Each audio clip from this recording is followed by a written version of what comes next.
In 2011, the Philadelphia grand jury came out with a report about sex abuse in the Archdiocese, and they indicted 5 people, 4 priests and a Catholic teacher, and accused them of rape. The highest ranking defendant was Monsignor Bill Lynn. He wasn't accused of touching anybody, but he was accused of basically endangering the welfare of children because he didn't do anything to keep known abuser priests away from children. Lynn was convicted on 1 count of endangering the welfare of a child.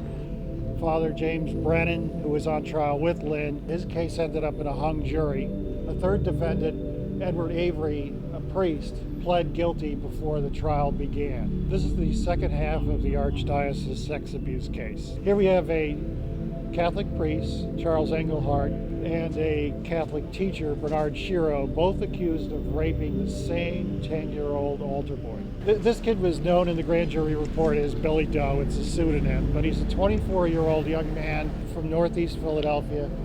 The kid is a shipwreck. He's been in and out of 23 drug rehabs. He's been in and out of jail. He was recently found with 56 bags of heroin. He was charged with possession with intent to distribute. He's told many versions of his story.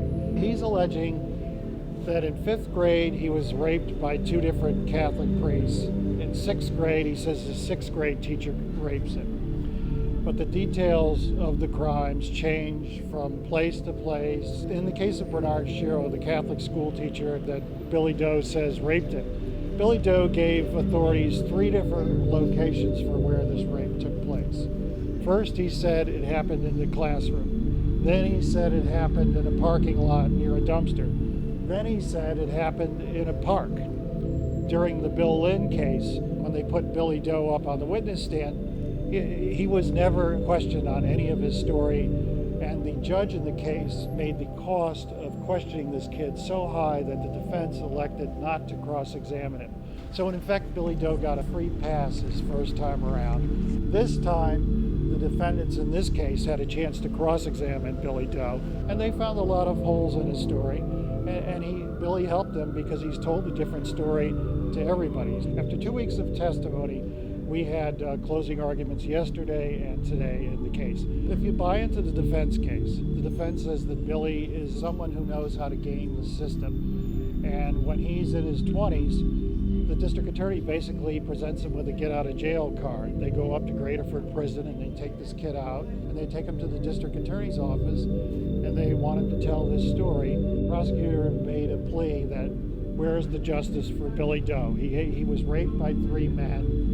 And we have to finally bring these 3 to justice. So that was his whole pitch. If this jury acquits Charles Engelhardt and Bernard Shiro, it's going to have an impact on the Bill Lynn case. Bill Lynn is presently sitting in jail serving a 3 to 6 year sentence for a crime that, if you believe the way this case played out, the crime never happened. You will see an application for bail for Monsignor Lynn.